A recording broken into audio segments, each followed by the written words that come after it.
This is Scott Reeder, and you're listening to Chemical City Radio. Rock. Everything that rocks. RockLouisiana.com.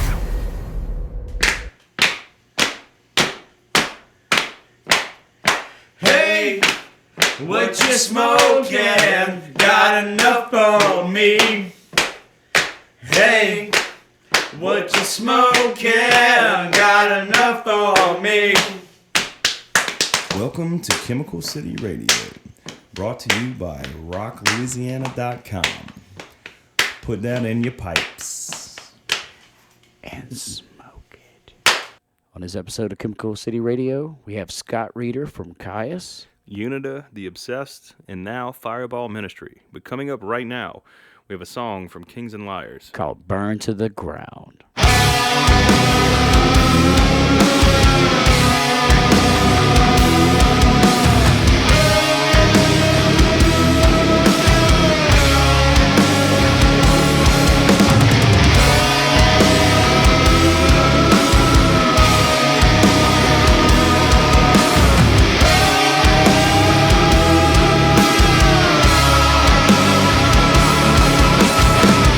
I never wanna feel the sun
That was Kings and Liars with Burned to the Ground. We recently had Charlie Belmore on the show for an interview. Unfortunately, it kind of got botched, and we didn't get a chance to use it, but he's going to come back on. He's ready to come back, so we're going to get those guys are killer. You just heard that one song. The rest of their stuff, I've heard like 3 or 4 of their songs. They have an EP out right now, and it's really good. You can check them out on Facebook, Kings and Liars. And since we have Scott Reeder coming on the show, we're going to have a Unida track coming up next. Yeah, and this stuff rips.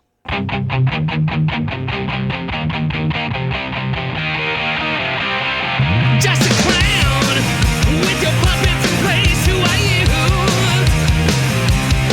Just a fake, and you're pushing your pride for just be you. When in town, you're strutting your shit. You think I'm blue? That's true. You're just a puppet man. You used to be like me in the sand. When I pull your arms up, you'll pay no more. When I cut your ears off, you'll hear no more.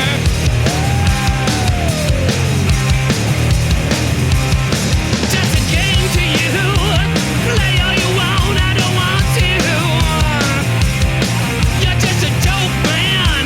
You used to be like me with the plan. When I carve your eyes out, you'll see no more. When I rip your head up and be so sure.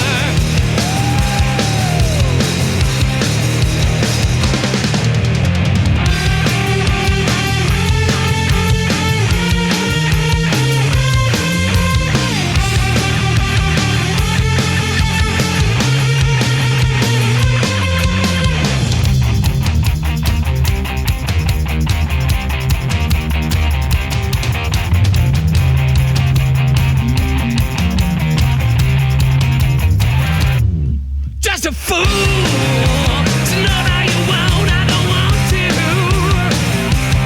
Let me know that I'm good to get used to. How about you? When I pull your arms up, you pay no more. When I cut your ears off, you'll hear no more.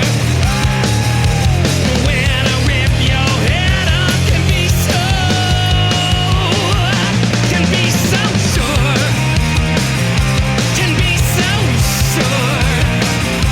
Can be so sure. Can be so sure. That was Unida.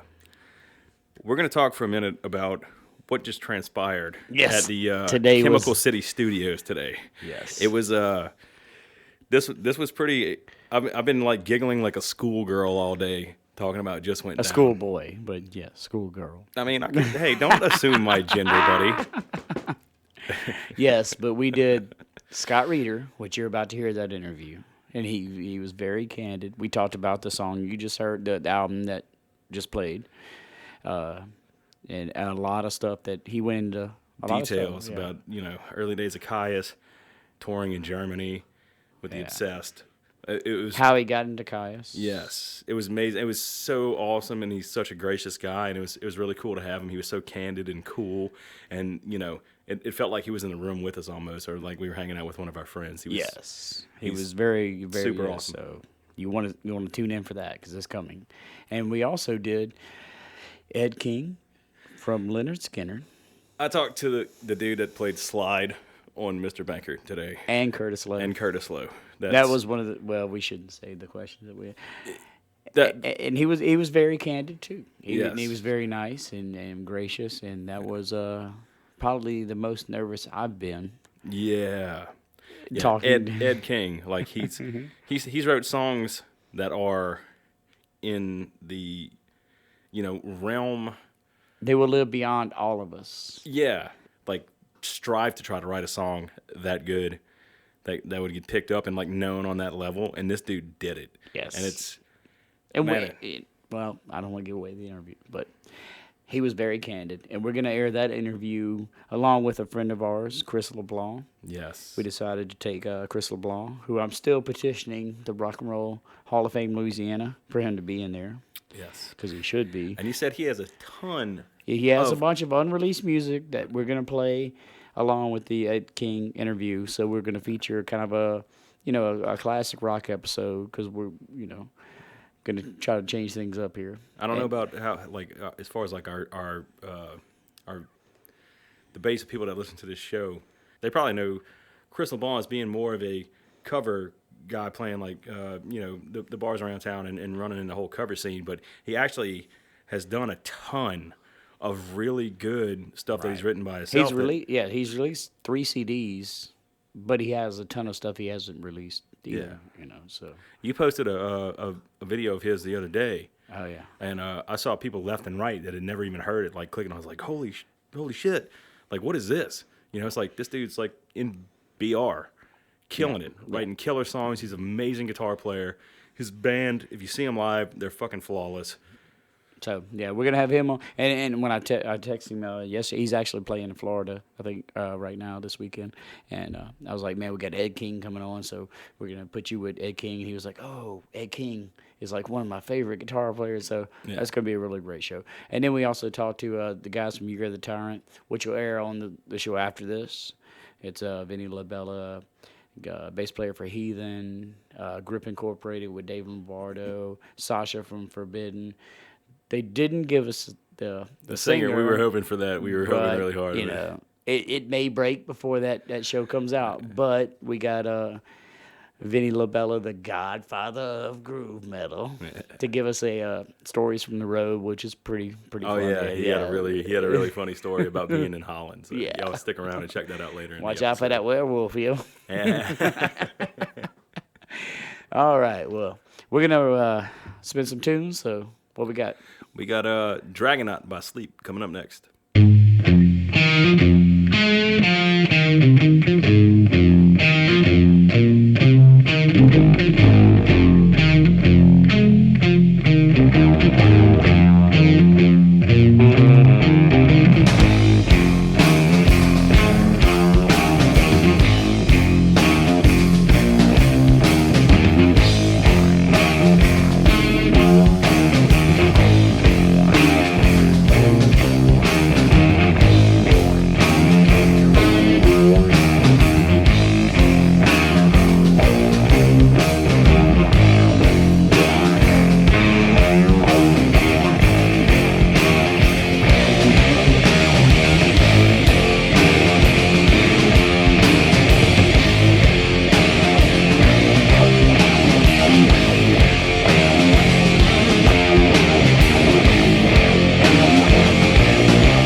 been 3 years to the day since you've been gone, Lord, since you've been away.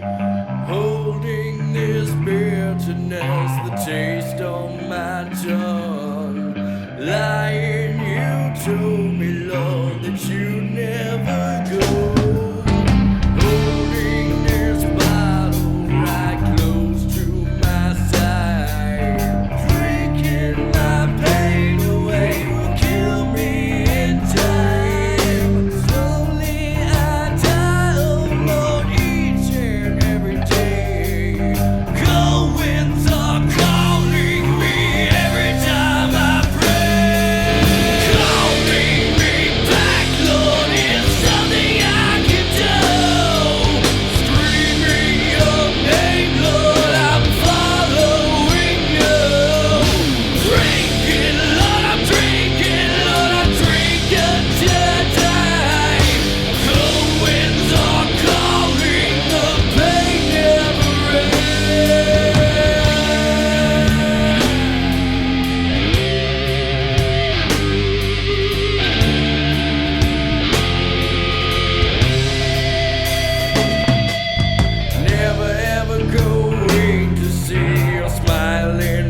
this beer was brought to you by rocklouisiana.com. All right, Chemical City Radio. We got Colby on the line The Deacon of Metal. from Rock, Louisiana. Yep. What's happening, folks? Oh, man, nothing. Just doing some interviews and wanting to get you on the show. We got you on the show a couple of weeks ago, but the interview got messed up, and I felt really bad about that. Yeah, 2 weeks ago. Yeah, on the first one, we were hoping to have you on, but we've only done this for like 2 weeks. right, third Yeah, time's a man. charm, though. I think. That's what they say. Man, Yeah. you guys are really rolling, though, man. You know, 2 weeks in the bag there, and that's been real successful. Well, Glad to see hopefully. that. It's definitely been a learning process. And actually, today is hopefully going to be better than the first two. So, but I saw you started doing the full album Friday and all kind of stuff you're trying to do too, man. What you got going on? Man, we got full album Fridays every week, and we're trying to get people to nominate their favorite album. You know what they remember about it, and their, you know, the And that's best connected to memories that they got. that's connected to the website, correct? You can go on the website Yeah, and vote. That's right. What I'm trying to do is get people to nominate their favorite albums on the weekends, and then by Tuesday we'll have a poll at the bottom of Rock Louisiana's website, the official website, and they can vote for the top 5 that were kind of Right. the best 5, I guess you could say, is that we can get on a list there. I think the last So one I that- voted on was Iron Maiden. I was like, oh yeah, and it wound up winning. Yeah. So Yeah, it actually did. That was the first one we did. I was hoping that I was the one that broke the tie at least. Yeah. Yeah, that's the tiebreaker. Yeah, man, it was really good. People tuned in, and it was real successful. So we did it again. Yeah, last week, and it was a nail biter. It ended up being Rage for Order, which is one of my favorite Queensryche albums. So that was real good, and trying to get things together for this week. Hopefully it'll be another nail biter. We like excitement. That's a good thing. Yeah, that sounds good. I mean, you're doing a great job, man. I've been listening to the show just about every day, and it sounds great. What's going on? I saw on Rock Louisiana's website they have some kind of like industrial thing coming up. Yeah, they're doing the Industrial Revolution, which is something that's going to be in the next. I think it's actually up now, and then we'll be having the Witching Hour, which is going to be a goth type thing, which Typo Negative, Sisters of Mercy, that sort of thing. Things that it was kind of inspired of the playlist from the original Dungeon in New Orleans. I'm sure you guys are familiar with that. Oh, I've got stories, but we'll not do that. So. And Blue Crystal, which was kind of an alternative goth, kind of a all-night club. Well, pretty much anything New Orleans is all-night, or was at one point. Yeah. But yeah, man. So that's kind of a throwback. We're all about the nostalgia, as well too. Right now on Mondays, I'm doing the Aquanet Hour, which is actually it's more than an hour, but we're having fun. Yeah, and Kevin, I listened to his show the other night. The guy that puts on, runs this whole Rock Louisiana thing. We got to give him props. I listened to his show. He does. I can't remember the name of it. It's What in This World? What in This World? It's pretty interesting. I enjoyed it. That comes on at 3:00 in the morning, I want to say. Actually, it's 8:30. It's twice a month. 8:30s on Friday nights, and then a replay at. I think you replays it all weekend, and it is on demand on the site as well as your show is there as well. And I'm going to actually start putting the Deacon of Metal show as a on demand as well. But I think if 3:00 is what you're thinking of, is that Witching Hour. Okay, yeah, maybe I got it confused. Yeah, so a lot of things, a lot of things going on, and we're always welcome to new ideas, at the station. So. Yeah, man. I mean, I'm glad that we're getting to do all this, and hopefully, some of the stuff we got coming up will give us some national press and kind of build the thing, and we're just all building it together, Yep. We're all helping each other. You've been letting us call into your show to pump our show, so we definitely got to get you on our show. That's it. It's a rock and roll love fest, fellas. Yep. We're going to try to continue it, man. Well, we just got to if we keep bringing it, they can't deny us. That's right. Kill them with That's right. content. Right. There you go. But look, we got to get out of here because we got a few things to do, and you're in the middle of your radio show actually right now. We're pre-recorded, so if you don't know, Colby's actually on the air right now talking to us. So Right. He has to get back to that. And That's right. Monday through Thursday, 3 to 8, right? Friday, Till 6. 3 to 6. So tune in, rocklouisiana.com for the Deacon of Metal. Thanks, fellas. Y'all have a good show. All right, man. Love you, brother. You be good. Take it easy, man. Love y'all too. Have a good one.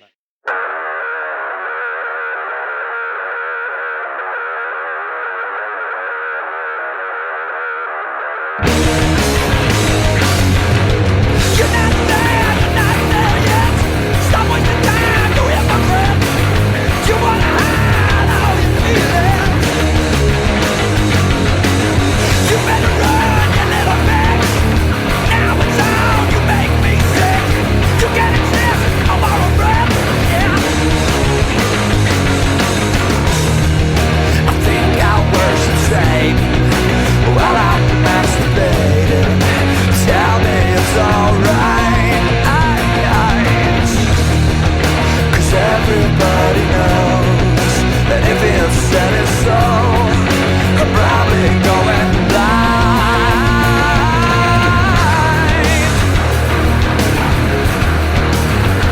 Sick of it.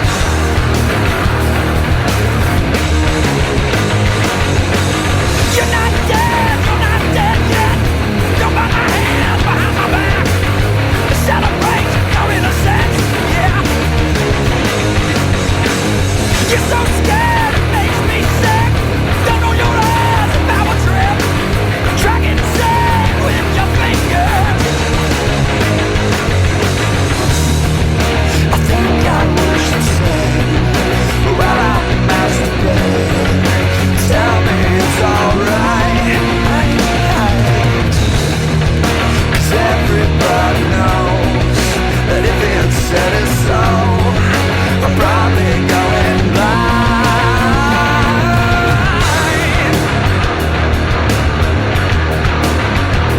Sick of it.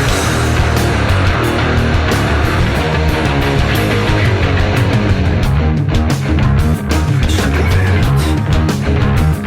Idiots.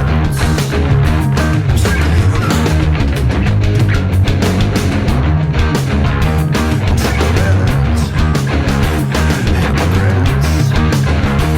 Sick of it.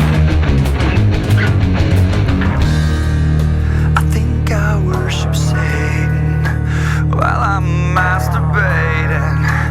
Tell me it's alright.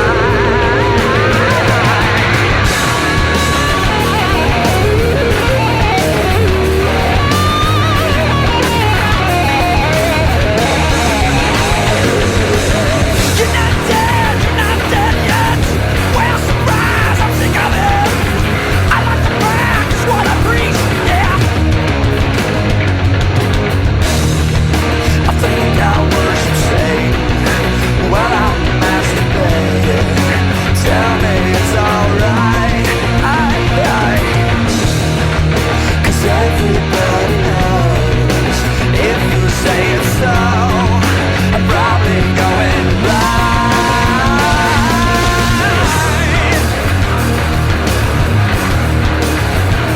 Sick of it.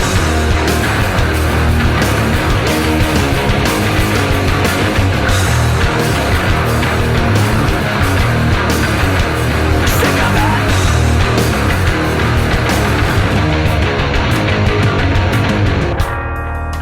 I think I worship Satan while I'm masturbating. Tell me it's alright. 'Cause everybody knows if you say it's so, I'm probably going blind. That was Louisiana's own Slaves of Freedom with 3 Long Years, followed by Sick of It All by Superfuzz And next up, we have Kabbalah. with Presence. Yes. From Twin Earth Records, my buddy Rick Bennett sent me this song. Their album comes out July 7th. on Twin Earth. If you want to check them out, they're killer. He's doing a great label. He's been a good friend of mine. TwinEarthRecords.com. And after this, We have the interview that we've been talking about with Scott Reeder. the one we have been holding back and waiting for you to hear, because we've heard it already. It's going to be great. So coming up next, right after Kabbalah, Scott Reeder. Stick around. Chemical City Radio.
All right, you're on Chemical City Radio, and we have Scott Reeder.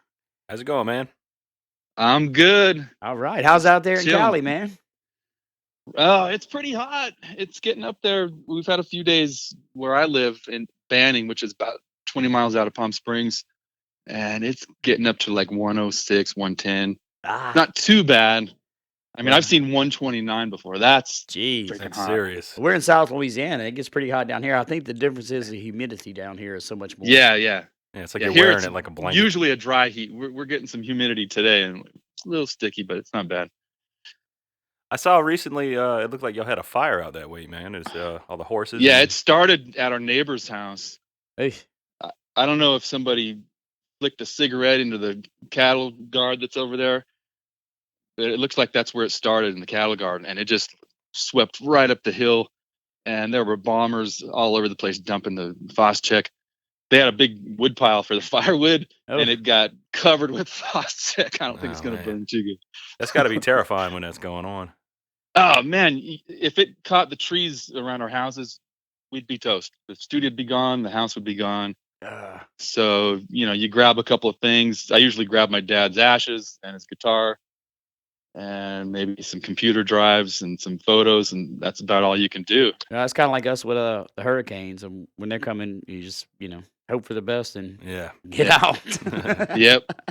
Man, All I right, can't so even let's imagine. start with you started with the Obsessed. Actually, there was another band before the Obsessed, but that was your first national band. Yeah, I mean, I started playing in bands in high school, probably around 81. I was probably a sophomore in high school. Yeah, and like And us, we don't count some of those bands. Right. Yeah, there was this punk band called Subservice, and that led to a band called Dead Issue when I first started playing with Mario Lolly. And I was actually playing drums in those bands. And our bass player, Kerry, couldn't continue. His parents were clamping down on him. And so I bought his bass from him. And we got Alfredo, who was later in Queens of the Stone Age and Kyuss, to play drums. So he was actually the first drummer I played with. Alfredo. Me and Ben have a Alfredo. Yeah. Love that guy. And then our singer wasn't working out, so we started a new thing called Across the River. That's the And one we I thought started of. playing Across the shows River. with SST bands. Like we got stuck. We were fucking. Can I cuss on this? Oh, Absolutely. yes. Yes. Okay. It's internet radio. We were playing with St. Vitus through Black Flag's booking company, Global Management or something like that. Yeah. And we were stoked. I mean, St. Vitus was the shit. Yeah. And we signed a record deal with SST, but we broke up. And then a couple of years after that, I'd met Wino through that. And we were jamming for years. When I moved out to LA, I was working in studios as a recording engineer. He finally called me after we'd been jamming for a while and told me about the Obsessed. He had a bass player that was doing the Obsessed, and the guy was in a motorcycle accident. And he was in a coma, and he asked me if I could do this tour in Germany and record an album at the end of the tour. And you were like, yeah, sure. Well, I was trying to be the responsible career guy, being recording engineer. And my wife said, you know what? I know that your heart's, with playing bass. That's what you do. And we've always made ends meet. You got to go for it. Yeah. And that was it. My wife pushed me into it. And that was probably the biggest life changer for me, thanks to Wino and my wife. That's awesome that she supported you that much. Yeah. Yeah. She's been there every step of the way from the Across the River days. Right. We're coming and up on not 30 years married in October. Right. Oh, And not to interrupt, but we should say we should appreciate our wives for letting us do this thing that we're doing right now. Yeah. Hell yeah. It takes a special woman to Put up with us. embrace this, Yes. It's hard being married to a musician. That's for sure. Yeah. I mean, a lot of girls, they want I don't want to say the rock star, but that guy that's Well, they want out the there. rock star until they meet the rock star and realize he's not that cool. but they don't want him to be gone all the time. Right. And Right.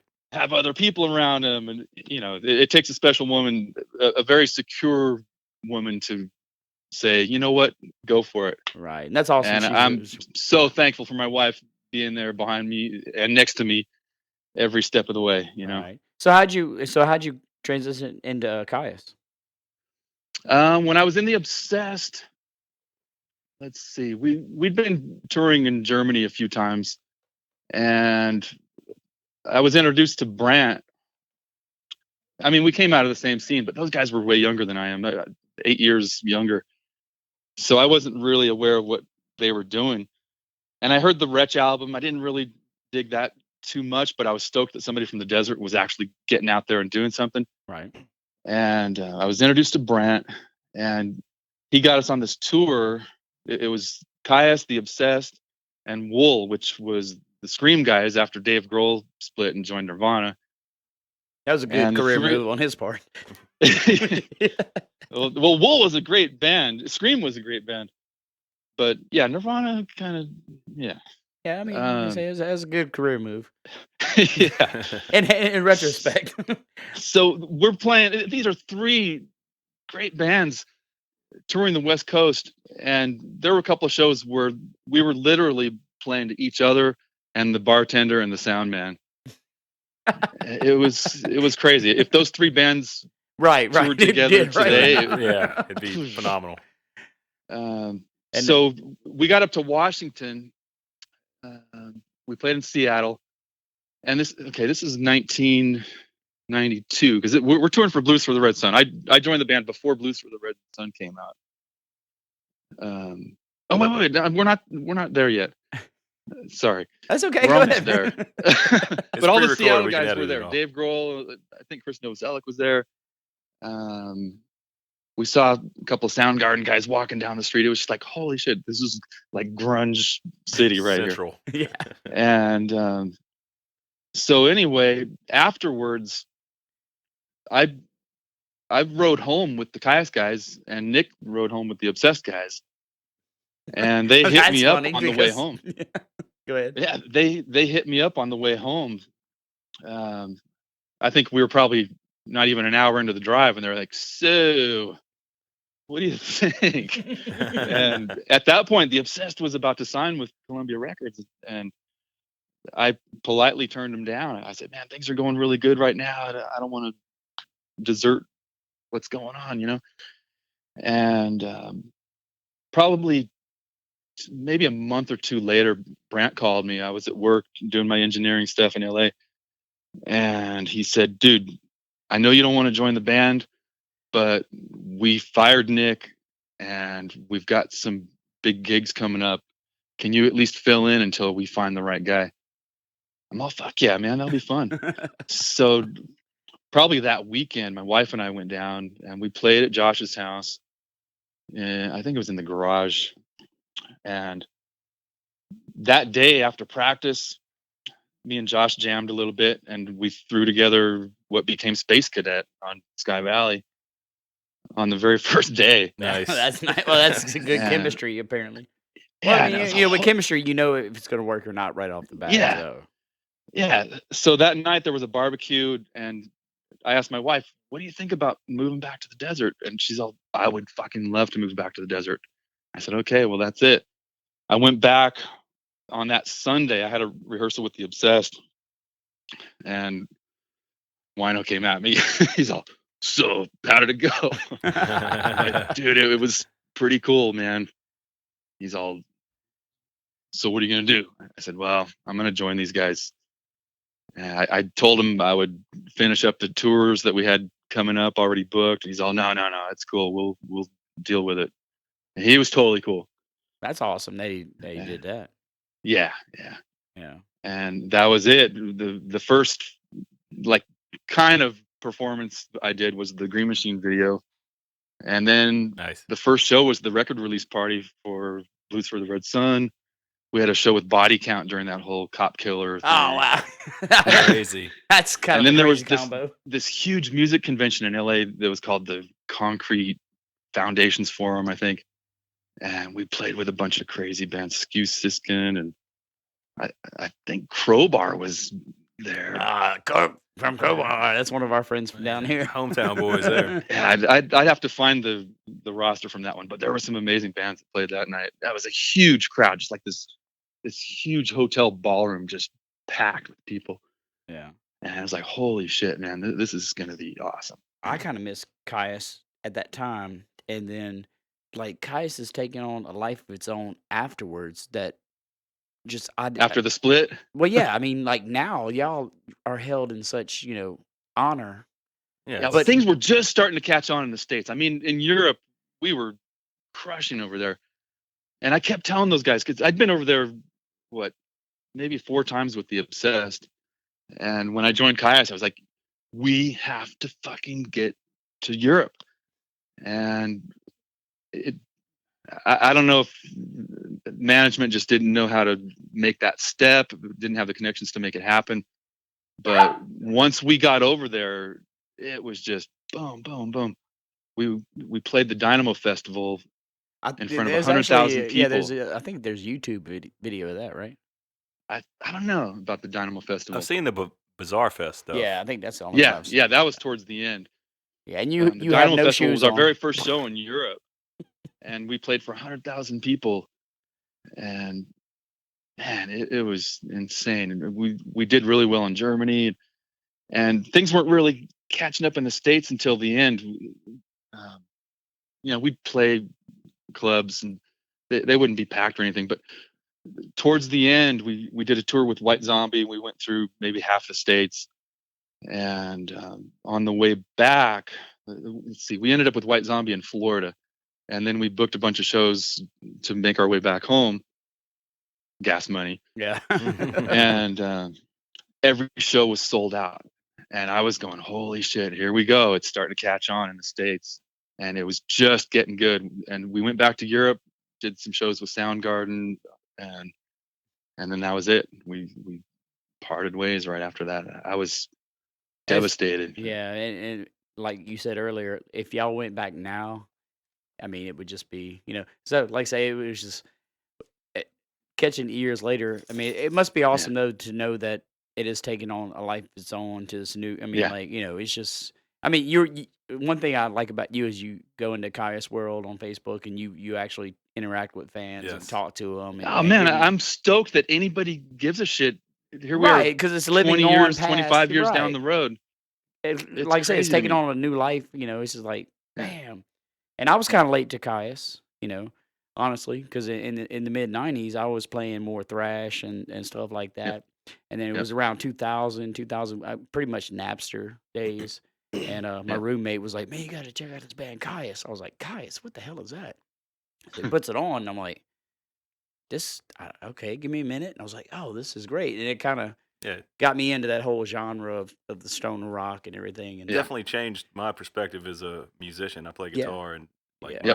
when I heard Sky Valley, my friend Matt showed it to me, and I was like, "What? Yeah. They're And doing this? This and is actually, amazing." me and Ben were in a band. I would say what song did we used to cover? We used to cover Super Scoop. Yeah, and we used to Oh, play. right on. It was like 2002, 2000, Yeah, about and that time. nobody in the club would get it. Yeah. We'd play it, and we'd do the end like dine, and we would just drag it out forever, and the whole club would just be like, "This is terrible. Like, what are y'all doing?" So. Hey, what kind of pooch is that I'm hearing in the background? That's my miniature schnauzer. His name's Remy. Yeah. Oh, nice. And he busted in and won't leave. I should have brought Scooter over here with Yeah, as me. I was going to ask you about Scooter. How's he doing? She's Or just she doing, I should chilling. say. Yeah, she's coming up on 15. Come on.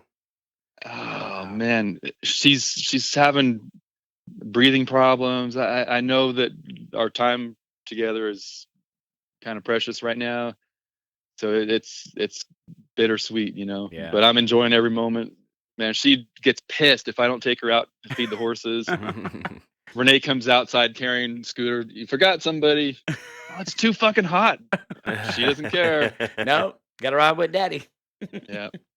Well, look, man, I wanted to ask you, what about the Metallica tryout? Because, I mean, that, had to be pretty cool. I know you've known those guys a long time, but how was that? Surreal. I mean, even though I knew those guys and we toured together, to jam with those guys was like, holy shit. I think the first song we played was Fuel, and I'm sharing a mic with Kirk Hammett doing background vocals. Crazy. And, man, it was just You look across, Right, and there's James James had Hetfield fucking singing it. It was just like sensory overload. It was crazy. yeah. Had a great time. I thought I had it in the bag. Well, I've But that, I've heard that that. Trujillo guy, I mean, he's pretty good now. he's amazing, and he's the nicest guy in the world. Right, and he is We so both cool. endorse Yes. Warwick basses, so I see him all the time, and Yeah. he's awesome. And they couldn't have picked a better guy for the job. Right, and the fact that he did that Jocko the movie out of his pocket Yeah. was really, Yeah. really that just sold. I was like, man, Yeah, he's so that was cool. amazing. I hadn't met him before, and I went to see their first big show in LA at the Coliseum, and like I'm watching the show going, fuck, man, I was that close. And afterwards there was this fenced off area, the VIP area, and everybody's waiting for their chance to meet Metallica, and this gate opened and Trujillo walked in, and he was way far away, but he saw me through the crowd, and he's all Reader, and he just like plowed through everybody and gave me a hug, and he's all, come on back, man. And we went back and had beers, and there was nobody back there. It was the band, one of Rob's friends, their video director, Wayne Isham, and my old bandmate from The Obsessed, actually, Greg Rogers, who was working with Wayne Isham. And that was it. There was like this whole city back there set up for the guys, and those were the only people back there. So we had some quality time, and Rob is the nicest guy in the world. I can't speak highly enough of that guy. Right, yeah. I mean, like I say, just to jam with him, I'm sure that was great. I mean, of Yep. course, if you'd have got in life changing money, that'd been great. But they picked Yeah. but in retro, that they picked the right guy. Yeah, they thought they were going to be able to like play on weekends and then go home. And I'm thinking, you know what? Their crew is like a moving city. They can't send the whole crew home and then just bring the crew out on weekends. That's not going to work. And I was right. Once they hit the road, they're out there. Yeah, they're a freaking corporation. I mean, And while they're out there on tour for a couple of years, I was going, when big life event stuff happened, like a family member dies, I'm like, man, I would have been on the road right now. Yeah. right. Yeah, that's So- the thing so about being on the road. I had to like compensate in my mind that this is better being home. But it would have been fun. I would have made the most of it, and my wife would have been stoked. It's all good, but Yeah. no regrets. Oh yeah, I mean, at least you got. I haven't been in the room playing battery or anything with Metallica, and I grew up listening to them. So I wanted to Pretty- ask you about the new the Fireball Ministry stuff, man. We saw y'all released a track recently. I was checking Yeah. out the very good. video for it earlier. Back to Earth. That's my favorite song on the record. Tasty bass Yeah, lines on we've it for been- sure. Yeah, Ah, cheers. I sent you a message after I heard it, and I was like, you held back on that first two verses, and then Yes. the third and first verse, you started rooting it up. I was like, that's my boy. There he goes. Yeah. Yeah, there's a lot of stuff on the record where I'm just kicking back and supporting. There's some fills and stuff. There's some parts where I step out a little bit. But as I get older, I just want to do what's right for the song. And some of these heavier songs, it's better if you just like stick with the riff. There's some stuff that I contributed where they're doing my riff. It's all good. Yeah. Well, I mean, I'm really you stoked got to on play the for the album. song. Yeah. And I'm an older bass player too. It's like after you've done a lot of chops, I mean, you got to play for the song. We've already proven that Yeah. we can play. It's not Yeah, like, Sky Valley. I was a kid and I was just like, right. and This is what I can do, and then you get older, and you're like, well, let's just play for the song. But yeah. I know I want to ask you about something real quick. I used to call this band Unida, but when I started learning Spanish, it should be Unida. Unida. Right? Correct. Yep. But everybody I know calls it Unida. Okay, so y'all did an album that was not released, but pretty much was released. I mean, I think everybody in the world has it at this point. Yeah, anybody that wanted it got it. Oh, I think everybody has. And They're talking about releasing it finally, and I don't know how that's going to work because it's out there, Well, that's what I sent Arthur a message a while back, and he said, it's about to, happen. But I will say, I love the Kaya stuff, but that album, I don't know what I freaking love that album. I mean, I think that is one of the best albums of all time. And Rick Rubin did that with y'all, right? He wasn't the producer. George Draculius was the producer guy. Okay, well, I thought it was Rick, so we're setting the record straight now. I see a lot of Yep, guys yep. saying Rick Rubin did it, and I was like, Nope. Okay. Now George had worked with Tom Petty at that point. While we were recording, I think Rick Rubin was working with System of a Down on probably Toxicity. Yeah. We actually shared a studio during the mix time and got to hang out with those guys a bit. So what happened with the release and everything? Well, Rick Rubin has his little label, American Recordings, and apparently he signs a contract with a mother label. When we signed with him, he was at Columbia. So when we're setting up the album, we were getting the artwork together and making relationships. Some people I already knew there, and everything was a go at Columbia. And then maybe a month before the record's supposed to come out, he picks up shop and moves it over to Island Def Jam. So their rock roster was like Sum 41 and maybe Lynch Mob, Oof. and that might be it. They didn't give a shit about rock and roll, you know. Right. So it got shelved. They didn't want to put it out. So we had the option of taking a pile of cash or taking the record. Owning the masters to the record, Right. which is what I voted for, because we could have taken that to any label Shopped And it put it around. out, yeah. Yeah, and everybody thought, oh, somebody's going to buy this record, so let's take the cash, and then somebody's going to buy the record, of course. And I was outvoted. And so that was pretty much the death of it for me. Nobody wanted to shell out the money for it. I mean, so much money went into that record. It was insane. Man, that record is great to this day. I Yeah, mean, it sounds It's killer. flawless. It's almost too perfect. I mean, the drums, I don't know. It was a weird way of working for me. The drums got all smoothed out in Pro Tools. And then I didn't know that was happening. And I walk in, I'm all, well, what are you doing with the bass stuff? He's all, the bass is getting chopped with the drums. Well, let's hear it. And he hadn't listened to it at all. He put up the fader and the bass was burping all over the place. And so I had to redo all the bass tracks, which I've never done before.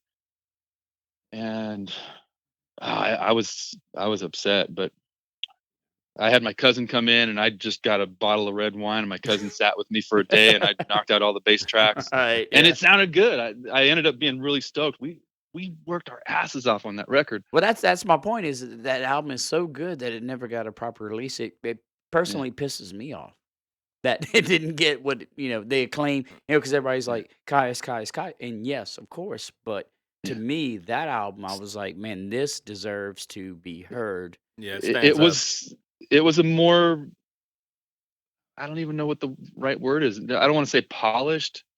I mean, No, it's I love polished, but Kyuss it for was its still raw. rawness. Yeah.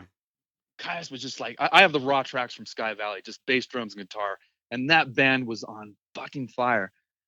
You can send them And- to my email at any time.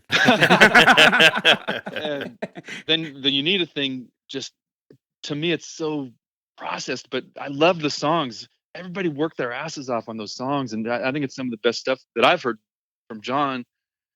And Yeah, man, it's a great album, great album. And well, like I say, I asked Arthur if he wanted to come on with you, and I think he's busy. I'm not sure what was going on with him, but Yeah. he said something about it being released, so I hope it does. yeah, I wanted to ask you about the Sound City doc. That's a how great you- documentary. Yeah, it was amazing. And y'all did Sky Valley and Circus there, right? Originally. Blues for the Red Sun was recorded there too. Oh, no kidding. So y'all did And- all three. And then Sky Valley, and then Circus, and then the Unida record was actually tracked in that same room too. No kidding. Along with everything like from Fleetwood Mac to just God. Cheap Trick, Nirvana. Yes. Oh man. Tom Petty, I think. I mean, Yeah, we the go on history- for every listeners. the history in just that room is Wikipedia insane. that. Yeah. How did you Yeah. get contacted for that? And like, what was the recording process like when y'all tracked that song? Okay, I was asleep one night, and somebody texted me at 1:30 in the morning. I'm like, what the fuck? And I look at my phone, it's Dave Grohl. I'm like, oh. Well, I'll answer that one. So I look at my phone, and he said, dude, I bought the console from Sound City, and I'm doing a movie about Sound City. You want to play on the film soundtrack? And I texted back, fuck yes. And he's all, okay, man, I'll send you something soon. The next morning, I got up early to feed the horses, and I already had a text from Dave with the demo of the song. It had drums, some scratch guitars, and scratch bass. And I'm just like, holy shit! I was filling up horse waters, just sitting there, like singing along to it, trying to figure out like an orchestral bass line that would weave through it without just doing what he did for the scratch track. And let's see, within a week, I was in the studio. They already had everything done except for the bass track. I was the final thing to go on there, and they didn't have any tracks on the tape. And Dave said, "Just go over my bass track." He says to Butch Vig, who I didn't realize was going to be the guy. You know, I walk into this thing and I didn't see any cameras. Everything's mellow. And then I realized, oh, there's like casino cameras in every corner of the room. And then when I started tracking, they brought this big camera right in my face. You can see during the video my hands trembling. I mean, it was so high pressure, but Man, it was great. That Butch song is killer. pushed me harder than anybody has ever in the studio ever, and not in a bad way. He was like, "Let's try that chorus again. I think you can mix it up a little bit and make that part stand out more." You know, and there's all these people breathing down my neck. Jim Rhoda, who later became my bandmate in Fireball Ministry, was the producer on that thing. So he's breathing down my neck. Dave's standing right behind me, and No pressure.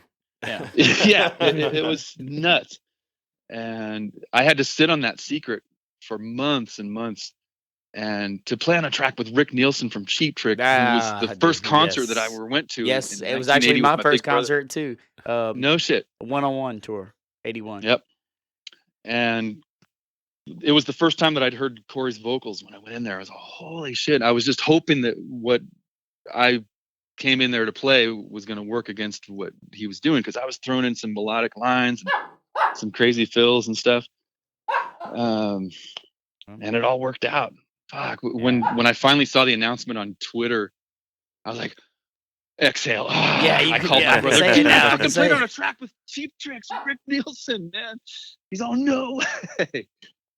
Yeah. You didn't get to actually meet him or anything? I didn't meet him until the premiere of the movie. There was a screening of the film at the Cinerama Dome on Sunset in Hollywood, and then there was a concert at the Palladium. So anyway, there's a red carpet at the film screening, and before me on the red carpet is Dave Grohl and Chris Novoselic hugging, and there's like all these cameras, like CNN, and just flashes going off. And then me and my wife walk through, and everybody's just like standing there. And I saw Lisa Johnson, who's a great photographer. She's on, no way, and she took some pictures of us. I say, man, Cheap Trick's one of my favorite bands. I'm sure I've seen in some stuff with Rick, and he seems like a nut. Yeah. So we met him on the other side of the red carpet, and I said, "Hey, man, I played bass on the track." He's all, "You're the guy," and we hugged, and we got to hang out a little bit later on That's at cool. the show.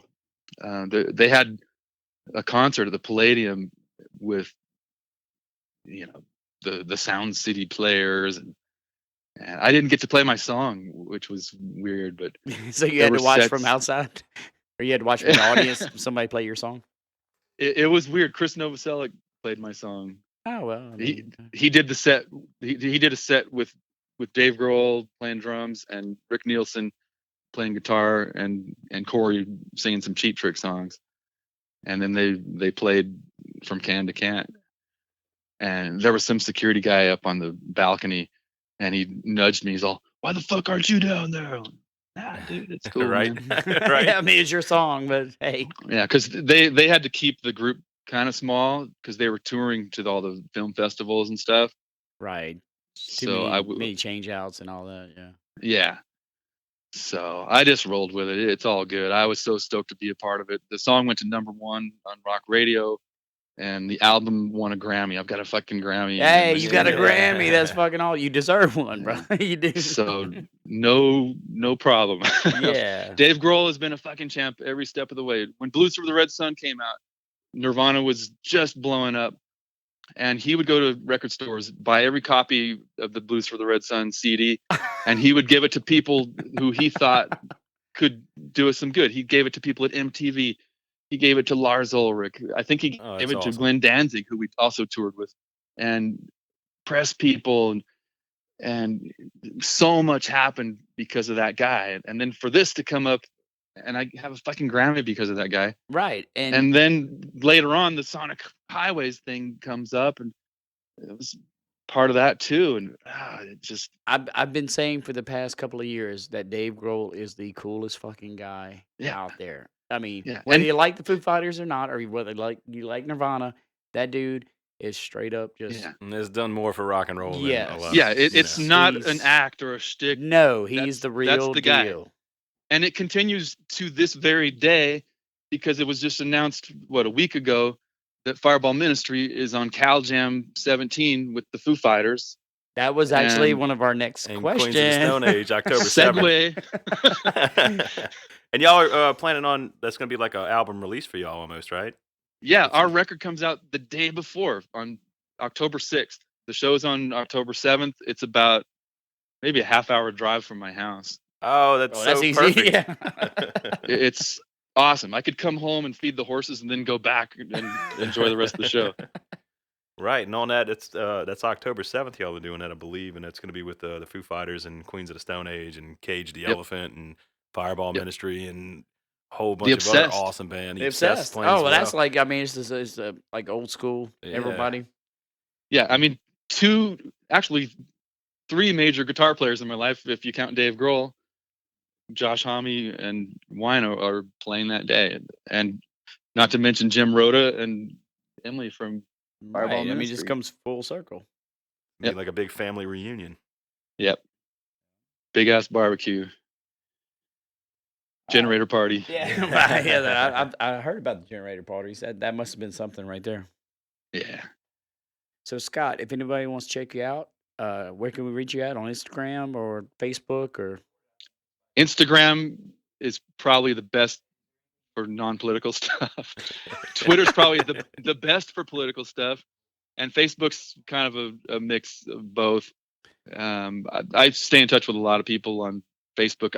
I'm at my limit on the friend list. You get 5,000. Yeah. But if you follow, instead of having two pages, like a fan page and a personal page, I just keep the personal page these days, and you can follow and still we can interact and stuff. Yeah. So it's all good. I'm out there every day. Sometimes I get busy and I don't reply to stuff and probably look like a total dickhead, but Oh man. I no, try it's to cool. respond to everything that comes in. Like I say, that's why I send you messages, and you'll eventually respond, and it's like Yep. But hey, man, I appreciate you coming on the show. And Fireball Ministry, new album's gonna drop Yeah. on October 7th. October 6th. October. Yeah, it's called 6th. Remember the Story. And was that done at your studio? The bass tracks were. Okay, so they Uh, recorded somewhere else, but you also have your yeah, own the- studio if anybody's looking to record. Yeah, it's called The Sanctuary. I've had a few people just recording bass tracks here, which is nice because I've got so much bass gear here. I'm you got a sitting in front of. Bison. What's that? You got a Bison. Oh yeah, I'm sitting right in front of it. I've got a Hartkey stack, a Bison stack, and an Ampeg stack, and then a pile of other Ampeg stuff and other Hartkey stuff. I would and love. I think I'm as getting some Mesa Boogie stuff pretty soon. As a So, bass player, I would love to try that Bison, but you're a little bit too far for me to drive over and try it out. And I've actually had people emailing me DI tracks for their records, Oh, just and to then run I through the reamp Bison? it through my stuff and email it back. you know? What? That's awesome. I wouldn't That's- want to do that because you would hear all my mess ups. Well, I would hear them in explicit detail. Exactly. I'm not going to send you that. I'm going to send. No, but if you run it through the Bison and the Ampeg, put that on a file and send it back. It's easy money for me. Right. Well, so if anybody needs that done, reach out to Scott Reeder and he Yeah. can hook you up. Do you have anybody coming up that you like? Any bands that you're planning on producing? I've been working on the solo album of Bonnie Betrago from Nashville Pussy. Oh, okay. Right on. I think I played a She's gig been with those coming out a guys. few times and recording her bass tracks here. She sits in the control room with me, and we run it through all kinds of crazy pedals and a stack of amps. And yeah, she's been stoked. I think she's going to do her Nashville Pussy tracks on the next record out here. Cool, man. There's some English band, Sons of Alpha Centauri. I'm doing the same thing for them. They send me their tracks from England, and I reamp stuff. And I sang on one of their tracks. I did a thing about Standing Rock, Oh, yeah. Black Snake. Yeah, and if any of the listeners want to check it out, Scott Reeder also has his own solo album he put out a few years ago that you should probably go to. I'm sure it's on iTunes and everything else. Yeah, if you like Pink Floyd, you'll probably like my solo stuff. Yeah. Right on. Yeah. Big fan. Mhm. All right, well, I appreciate you coming on, brother, and you have a good one. Thanks, you guys. You too. This is Scott Reeder, and you're listening to Chemical City Radio.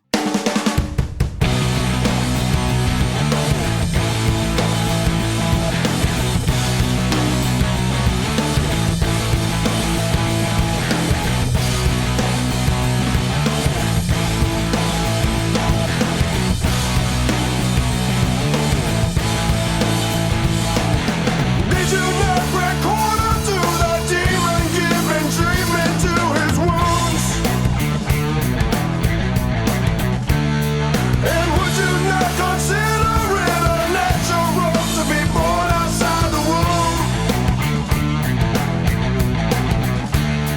We eagerly await your response and your best offense. La curandera is the young girl in our linen dress of white. She dances on black sand in the night. In our linen dress of white.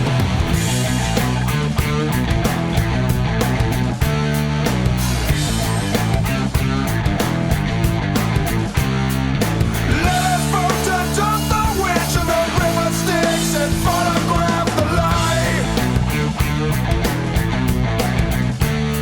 So in the shadow of Serapis, a spirit will reside. La curandera is the young girl in our linen dress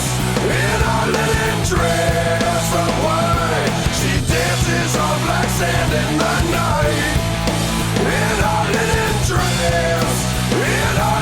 dress of white.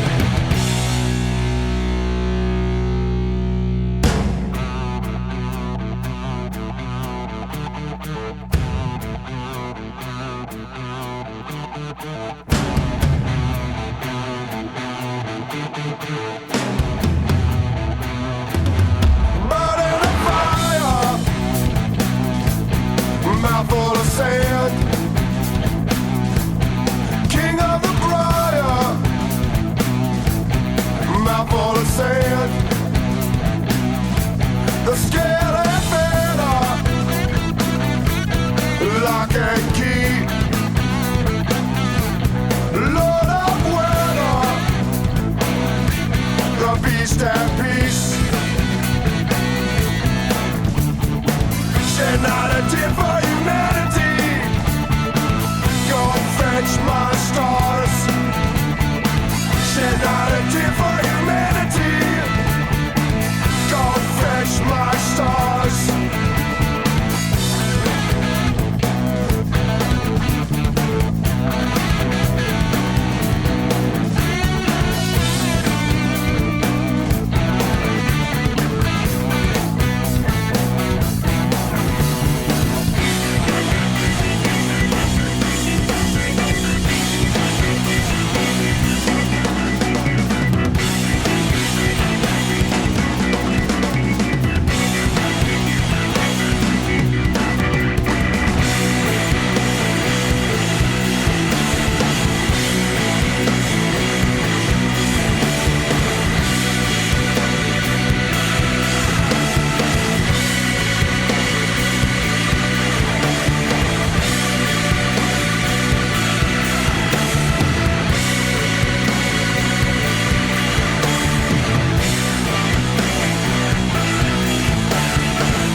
next, Clutch with Notes from the Trial of La Curandera, followed by Agents of Oblivion with Ash of Mind. And that's one of my favorite Louisiana albums that maybe not. A whole lot of people might not know about that. Right, yeah. I mean, it didn't get a whole lot of press, but that was a great freaking album. Agents ruled. The entire thing front to back is killer. Yeah. Dax really sang his tail off on that one, man. Like, Yeah, I think that was the first one where he was actually writing the song, like playing guitar at the same time. right. And yeah, it was the first one after Asabath, so you really got a chance to sing instead of scream. So you really went off on that one. So that's, if anybody listening, listen to the Scott Reeder thing, look up Agents of Oblivion. It's a great album, definitely. But so we got coming up, maybe not this next week. Yeah, we're gonna take next. We're going to take next week off Yeah. because I'm going on vacation. I'm going to be spending some time in Texas. And I do not want to do this by myself. All right. But probably the week I believe it would be of the... Yeah, after this show that you're hearing right now, we're gonna have Year of the Tyrant, Yes. which will feature Vinny LaBella from Exhorter, Jason Brooks from Heathen, Sasha from Forbidden, and hopefully they'll break the singer who has strong Bay Area ties. That should be, pretty national. yeah, that'd be great. And we have some killer stories, Vinny. Yeah. We did a Stories from the Road that'll be on that episode. Yeah. As well. I can't wait to let y'all hear. Yeah. Also on that episode, we're going to have our friends from Ambassador. Yes. I believe we're probably going to have Jason and Gabe, and maybe Ian as well. Yeah. And Yeah, they got a show coming up to the Varsity in Baton Rouge. early August. Yes. I'm failing on the date right now. I believe it's either the 5th or the 8th. Yeah, we'll figure it out. And we have we'll be playing one of their songs. We got a lot of good stuff coming up, man. A lot of great stuff. Just keep tuning in. We'll keep bringing it. And do us a favor and share it with your friends. Go on our page on Facebook and invite your friends to like our page as well. Hopefully we're providing some content that you all can get behind and dig, and we'll provide some interviews with people and try to get some behind the scenes stories to everybody can hear and check out. So, and don't forget Ed King coming from up. Skinner. And we get to listen to it before y'all do. What'd you say earlier? Dude, you're probably going to listen to it like 30 1,000 times. And then you're going to call me at 3 o'clock in the morning and be like, dude, I just listened to it again. You remember that part when he was talking about Gary Washington and like doing all that? Yeah, like when I went to Ronnie's house. And Yeah. But yeah, that's going to be awesome. So I hope everybody's enjoying their 4th of July, because I'm hearing fireworks go off as we're recording right now. Yeah, they're exploding in the background. Some of them might be being picked up by the mics. Yeah, I think they were. That's why I said that. You heard? That was a big one. That's what she said. All right. So, Chemical City Radio, rocklouisiana.com. Keep bringing it, man. Everybody tune in. Get the app. Spread the word. And I hope everybody enjoyed the Scott Reeder interview. We found it awesome. Entertaining, yeah, and insightful. And yes. And we're going to end this show with Routine Fiend, song called Moose Knuckle.